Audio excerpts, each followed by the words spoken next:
At 4:13 in the afternoon on the 30th of May, in the bridal room of a stone house on Salem Avenue in Harrison Township, Ohio, the air smelled like hairspray, scorched cotton from the steamer, and underneath both of those, a fistful of loose change. My brother had his left hand flat against the door and his right hand out toward me, palm up, the way a man asks for a set of car keys he believes are already his. 96 people were sitting in white folding chairs on the other side of that wall, and not one of them could hear anything over a string trio tuning up in the garden. My mother was sitting on the arm of a velvet chair with her ankles crossed, holding a page of paper the way you hold a menu. "It's 4:13, she said. "Delia, please." I was holding my bouquet against my stomach with both hands. Wired into the stems, under the ribbon, was a brass plumb bob the size of my thumb, and I had my thumbnail on the seam of it without knowing I'd put it there. Something buzzed in my brother's jacket pocket.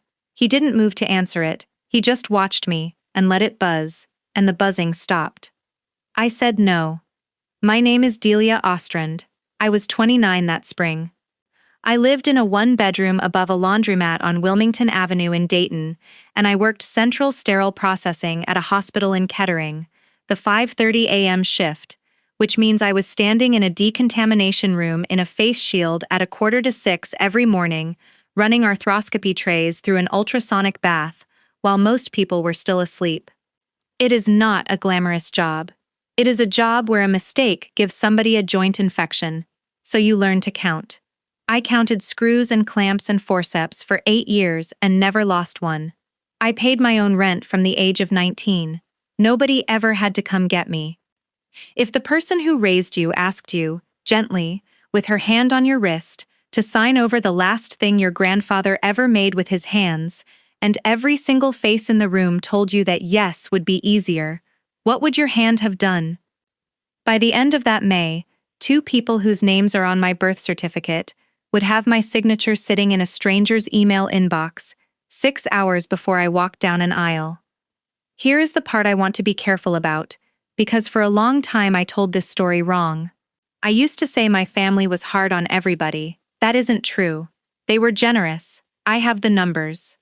When my brother Coyle turned 22, my father co-signed a loan for a used Silverado and put $9,400 down on it in the dealership on North Dixie.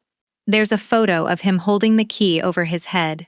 When I turned 22, my mother gave me a card with a $40 gas station gift card inside it, and I know that number exactly because I remember doing the math against the $310 a month I was paying on my own Corolla. When Coyle was 14, he got $4,800 of orthodontics, 2 years of it, and my mother drove him to every appointment in Centerville. When I was 16, I chipped my front tooth on a locker door, and a clinic on 3rd Street filed the edge smooth for $180. I paid it in 3 installments out of Dairy Queen money at $7.30 an hour. My mother's exact words were that it gave my face character. When Coyle enrolled at Sinclair, my mother cashed out $11,000 from a retirement account to cover his tuition, his apartment deposit, and a laptop. When I enrolled at Sinclair, I paid $4,116 a year for 2 years out of second shift at a warehouse in Moraine, and my mother told me it built discipline. And when Coyle got married in 2019, my mother handed his wife an envelope with $6,000 in it at the rehearsal dinner, in front of everybody, and cried while she did it. 3 years later, she gave me nothing toward mine, and asked me for $300 toward flowers she had already chosen. My whole childhood she used to say the same sentence about me, and she said it like a medal. "You're the one I never have to worry about." I carried that around like it meant something good. It took me 29 years to hear it correctly. It was not praise. It was an accounting decision. You don't worry about the child you have decided not to spend anything on. The one who did spend on me was my grandfather. Wendell Crane, 68, 31 years a pipe fitter for the city water department. Hands like a bag of walnuts. He lived 4 miles from me in a house he built himself. The last normal afternoon I remember, I was sitting at his kitchen table in October while he tried to convince me that a store-bought pie crust was a moral failing. He had flour on his forearms up past the elbow, He kept saying the word shortening like it was a curse in another language. He burned the first one. We ate the second one standing up at the counter out of the pan with 2 forks, and he said, "Well, your grandmother would have thrown that in the yard," and then he laughed so hard he had to sit down on the step stool. That house was 2214 Neal Avenue. He put the foundation in himself in 1974, 3 courses of block a night after his shift, and he framed it over 2 summers with his brother-in-law and a borrowed nail gun. My grandmother's name is written in the concrete on the back step with a nail, along with the date, the 9th of August, 1974. He hung every door in that house plumb using a brass plumb bob he'd carried since apprenticeship, and when I was 9 and bored, he taught me to use it. You hold the string, you let it stop swinging, you run your thumbnail down the seam in the brass while you wait. That's not a technique, that's just what he did with his thumb while the line settled, and I picked it up off him the way kids pick things up. He gave me that plumb bob when I turned 21. I kept it in the zip pocket of every purse I ever owned. In October of 2019, he sat down with an elder law attorney in Vandalia and had a will drawn up, and he told me about it over the phone in about 9 sentences. He said everything he had was split, but that the house was going to be handled while he was still alive, so nobody could argue about a dead man's intentions. And then he said, "I put a line in there. Anybody drags this into a courtroom, they get $1 and a handshake." I thought it was a joke about my mother. It was not a joke about my mother. In 2021, his heart started throwing rhythms. He couldn't drive after dark, then he couldn't drive at all. I took him to 62 appointments that year. He wrote every one down in a spiral notebook. The date, the doctor, the mileage, my name, because he was the kind of man who logged things. 3,140 miles. My mother came to 4 of them. In February of 2022, they scheduled him for a cardiac ablation.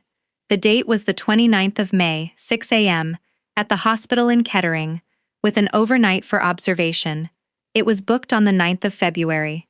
I know that because I was the one on the phone with scheduling, and I remember laughing and saying, "That's the day before my wedding," and the woman said that was the first slot they had.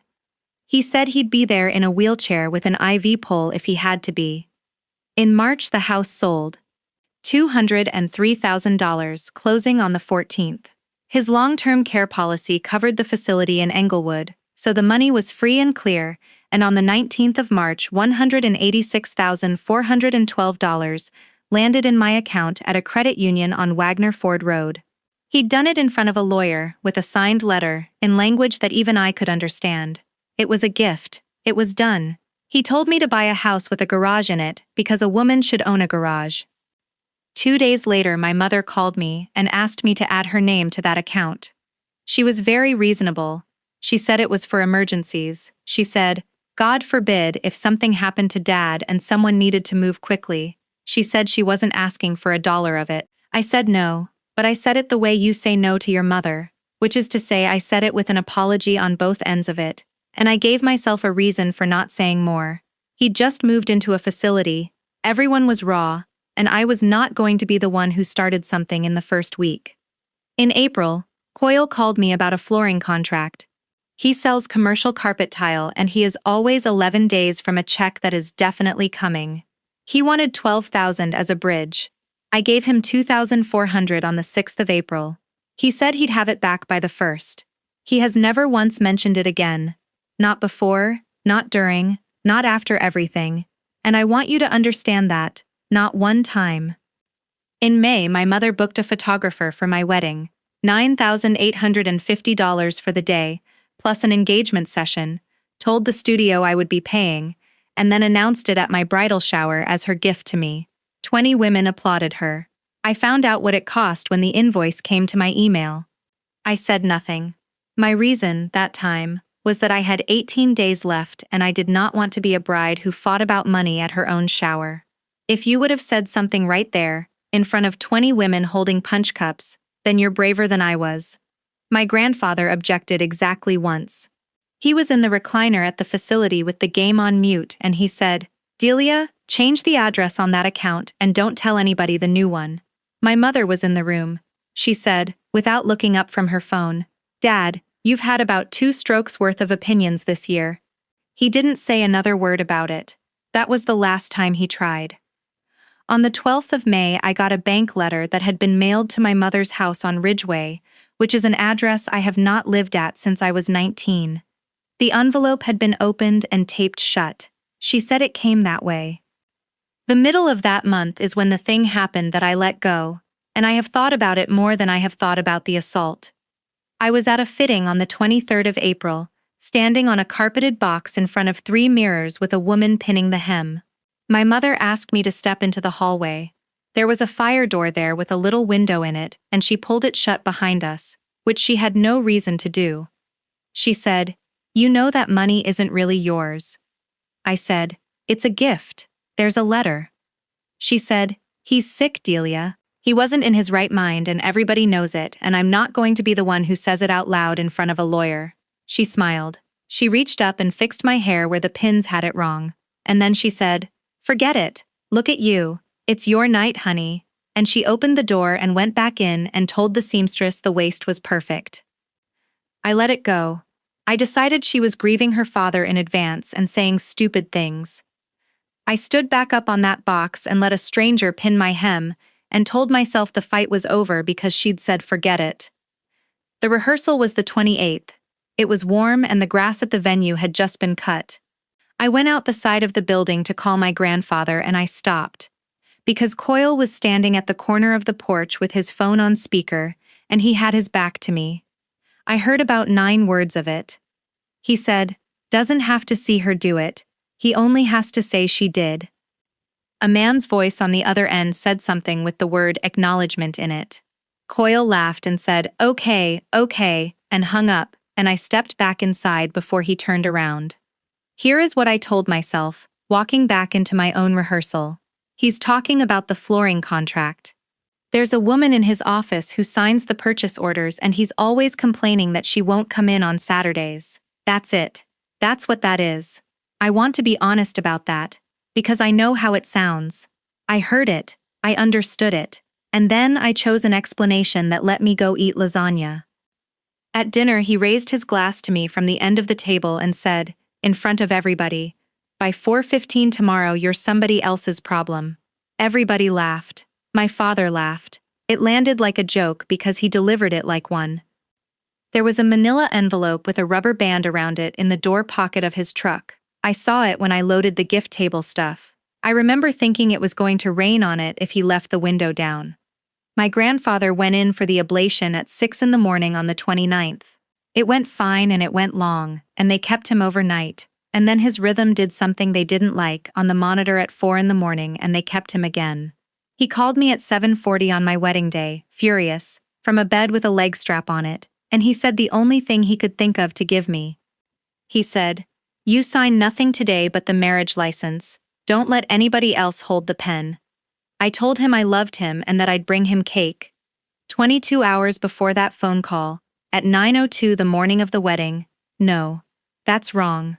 It was that same morning, at 9:02 a.m. on the 30th of May, while I was sitting on a hotel bed getting my hair pinned, my brother sent an email from his own address to a man neither of us had ever met, with a PDF attached, and the subject line said, "Docs for 4:15. I didn't know that. I didn't know a stranger had a copy of my signature before I had my dress on. The venue was a stone house from 1904, with a garden behind it and a terrace off the west side. Ceremony at 4:30, 96 chairs, set up in 8 rows.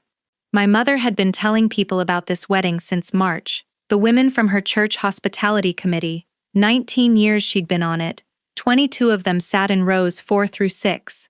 Her boss from the dental practice where she'd been office manager for 14 years was in row 3 with his wife. She'd worked those rooms her whole adult life. At 6 minutes after 4, my mother and my brother came into the bridal room and my father came in behind them and closed the door, and my father sat down on a chair by the window with his hands on his knees like a man in a waiting room. My mother sat on the arm of the velvet chair. She had a page of paper in her hand and a second one behind it. She said, "Sweetheart, I need 3 minutes and then you get the rest of your life." She was so kind. I want that on the record, because people always picture screaming, and there was no screaming. She said she'd been up all night. She said she'd watched her father sign away everything he had while he was hooked to a monitor, and that she wasn't angry at me, that she could never be angry at me, that I was the good one. She said families keep things in one pair of hands, and that hands get tired, and that she wanted to carry this for me the way she'd carried everything. She held the paper out flat on her palm, and Coyle turned on the lamp so I could read it. Across the top in bold capitals it said, Durable General Power of Attorney, State of Ohio. The first paragraph had my whole name typed into it, Delia Marie Ostrand, with my birthday in parentheses, and it read, The principal hereby appoints Junette R. Ostrand as attorney in fact with full authority to deposit, withdraw, transfer, pledge and close any account held in the principal's name at any financial institution, without limitation and without further consent of the principal. Down at the bottom there was a line with principal's signature under it, and it was blank. And under that, in a box with a scalloped edge, it said, Subscribed and sworn before me this day of 20, with a rectangle for a seal. Behind it was a second page from my credit union. Add authorized signer. My account number with the first 6 digits blacked out, and the last 4 not blacked out at all. She said, one line, right there. And then she gave me the one true thing she had. She said, in 2014 when your car died, I drove you to that hospital at 5 in the morning for 6 months. $212 in gas out of my own pocket. I have never once asked you for anything. I felt it. I want to be honest about that too. For about 1 second I felt my whole arm want to move toward that pen, because she was right about the winter of 2014, and being right about one thing is the most expensive weapon there is. Then I said no. I said, it's my name on it. She said, Delia. I said, he gave it to me, in front of a lawyer. No.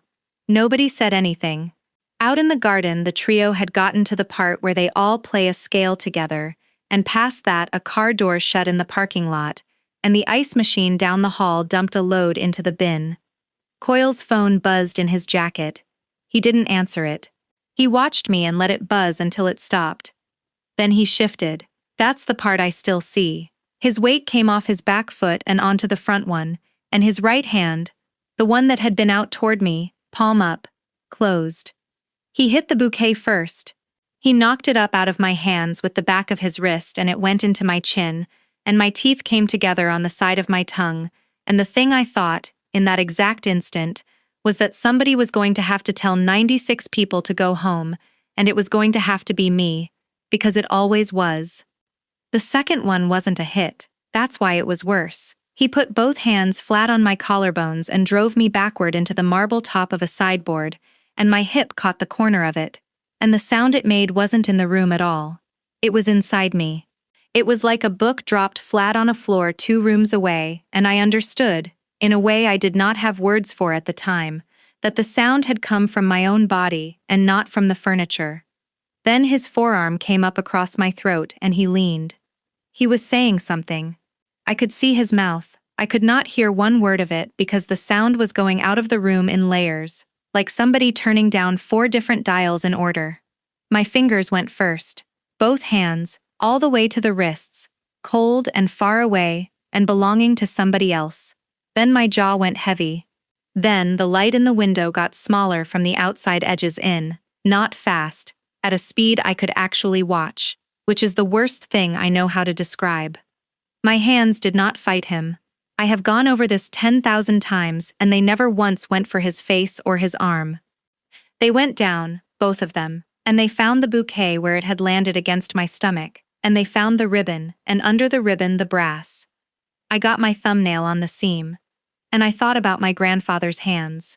I thought about him standing in a half-framed house on Neal Avenue in the summer of 1974 holding that same piece of brass on a string, waiting for it to stop swinging, running his thumb down it exactly like this while he waited. And I thought, with total calm, this is the last thing I am ever going to touch, and he touched it first. The thing I was angry about was a bobby pin. There was one behind my right ear that the girl had pushed in too hard that morning, and it was digging into my scalp, and it had been bothering me for 6 hours, and I remember being furious that nobody was ever going to take it out. Then the weight came off.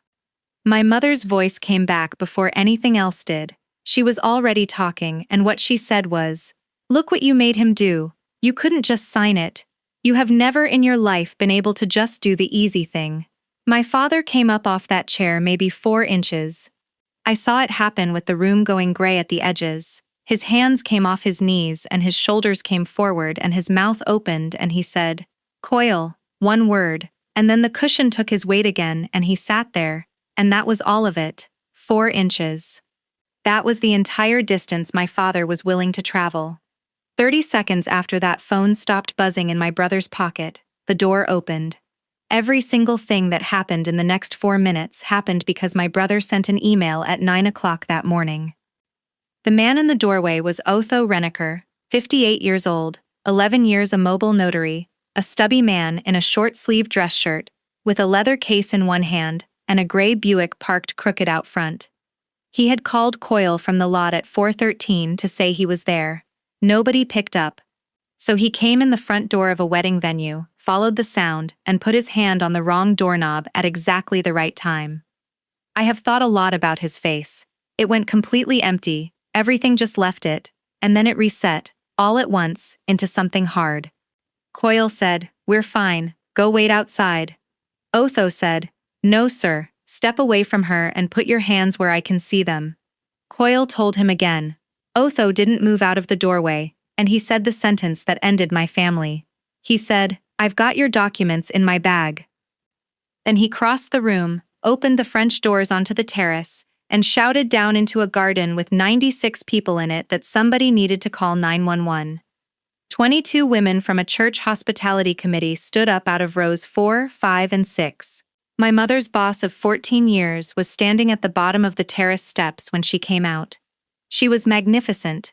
She got her hands up and she got her voice into that warm register and she said, everyone, please sit down. She has an anxiety condition. She's been off her medication for months. This is not what it looks like. Please, let us handle our family." And Otho Renneker, from the top of the steps said, "Ma'am, I watched him choke her. I'm a notary public. Writing down what I see is the whole job." She reached out sideways for the back of a chair that was not there. Her hand closed on nothing and stayed out in the air for a second, and her shoulders came down about an inch, and she never got them back up. Not that day. Not at the arraignment. Not once. The paramedic who got to me first was Marnie Volk, 41, and she went down on one knee on a floor covered in white flowers. I tried to talk and there was nothing. Air went in and out and made no sound at all. She put 2 fingers in my palm and she said, "Don't. You don't owe one person in this building a word today. Squeeze twice for yes." I had petechial hemorrhaging in both eyes, burst blood vessels, so the whites of them were solid red for 11 days. A fractured hyoid, which is a small horseshoe bone in your throat, and is exactly as bad to break as it sounds. Torn ligaments across the front of my neck. I did not speak above a whisper for 6 weeks, and my voice has never fully come back. There is a note about 2/3 of the way up that just isn't there anymore. I got married 4 days later in a hospital chapel in a hoodie, and I whispered my vows, and the man I married said his out loud for both of us. Now here's what my family actually built, without any help from me. There were 2 separate proofs, and neither one of them existed because anybody was clever. The first was the trap. On the 30th of May at 9:02 a.m., Coil emailed Otho Renneker a PDF named POA saying.pdf so the notary could prep his journal in advance. Coil told him the principal had already executed it, and they just needed the acknowledgement when he got there. That document already had my signature on it. It was dated the 26th of May at 2:40 p.m., and it stated, in the notarial block Coil had filled out himself, that I had personally appeared at an address on Grange Hall Road in Beaver Creek. Otho never stamped a thing. What he did do was what Ohio requires him to do, and what he'd done every working day for 11 years. He wrote it in his journal. Arrival, 4:14 p.m., the 30th of May, and in the notes column, in ballpoint, refused, see attached. Signer nonverbal, injured. And he kept the email, and his call log showed one outgoing call to my brother's cell at 4:13 p.m., 22 seconds, unanswered. The second proof had nothing to do with any of them, and it was sitting in a server at a hospital before any of this started. My badge. Every person in Central Sterile Processing badges in and badges out of decontam. Every time. Because it's a controlled room and there's no phone allowed inside it. On the 26th of May, I badged into decontam at 1:52 p.m. and I badged out at 6:04 p.m. The document says I was signing my name in Beaver Creek, 11 miles away, at 2:40 p.m., 1:52 in, 2:40 on the paper, 6:04 out. That's the whole case. It took the detective 9 days and one subpoena. And then my mother did the last thing, all by herself. On the 15th of August, she filed a complaint in probate to set aside my grandfather's gift, claiming undue influence, claiming that a sick old man had been talked out of $200,000 by the granddaughter who drove him places. The lawyer in Vandalia had put a no contest clause in that will, in October of 2019. Any beneficiary who challenges the disposition of his property forfeits their entire share. My grandfather told me about it on the phone, in a joke I didn't understand, and then never mentioned it again. She filed on a Monday. Her own father's document stripped her of everything she was going to inherit, and nobody had to lift a finger, and he wasn't even dead yet. He died on the 31st of January the following year. Her share was $74,000. It went to me by the plain terms of a page she never bothered to read, and I want to be very clear that I would trade every dollar of it for one more burnt pie. Now the ledger. Coyle Ostrand was indicted by a Montgomery County grand jury on the 23rd of June 2022, on one count of felonious assault, a felony of the second degree, one count of strangulation under 2903.18, a felony of the third degree, and one count of forgery, a felony of the fifth degree. He turned down 2 offers. A jury convicted him on all 3 counts on the 2nd of February 2023, in 11 hours. He was sentenced on the 9th of March to 6 years at Warren Correctional Institution, with 5 years of post-release control, and ordered to pay restitution of $38,204.11 at $600 a month beginning on release, which will make him 62 years old the year it's paid off. Junette Ostrand pleaded guilty on the 14th of November 2022 to forgery and to complicity to identity fraud, both felonies of the 5th degree. She got 11 months at the Dayton Correctional Institution, 3 years of community control after, 200 hours of community service, and $9,410 in restitution and costs. The judge asked her at sentencing whether she understood the harm. She said she did. She was fired from the dental practice on the 27th of June 2022, after 14 years, 4 days after the indictment ran in the paper. The church hospitality committee she had sat on for 19 years voted to remove her on the 11th of July, 7-1, and I have always wondered about the 1, and I have never asked. I was granted a civil protection order on the 9th of June 2022, 5 years, 500 feet, no contact of any kind, direct or indirect, including through third parties. It was made permanent later. My father was never charged with anything. He was subpoenaed and he testified for the state, and on the stand, under oath, he said he couldn't see it clearly from where he was sitting. He was sitting 9 feet away. He took an early retirement on the 1st of August 2022, 22 years into driving a school bus, because parents on his route had read the name in the paper, and the name is not a common one. They sold the house on Ridgeway on the 12th of September 2023 for $187,500, the house she'd hosted every holiday in, the house with the good kitchen she had bragged about for 2 decades, and moved into a 2-bedroom rental in Trotwood at $1,050 a month. My brother's wife filed for divorce on the 4th of April 2023, 3 weeks and a day after sentencing. She sold his boat, a 2019 Bayliner he had put on the internet more times than he had put his own children on it, for $18,750, and she moved to Indiana. The thing he wrecked his life to get his hands on money for is the thing that packed a car and left while he was in county. At the sentencing hearing, my mother was allowed to read a statement. She stood up in a courtroom and she said, "I raised that girl. I fed her. I drove her to work in the dark, and I don't know what else I was supposed to have done. She let strangers into a family matter." Then she sat down and folded her hands. She was not performing. She meant it. I fecked. She still means it. Coyle has written me 3 letters from Warren. The first one wanted money, the second one wanted forgiveness, the third one wanted me to write a letter to the parole board.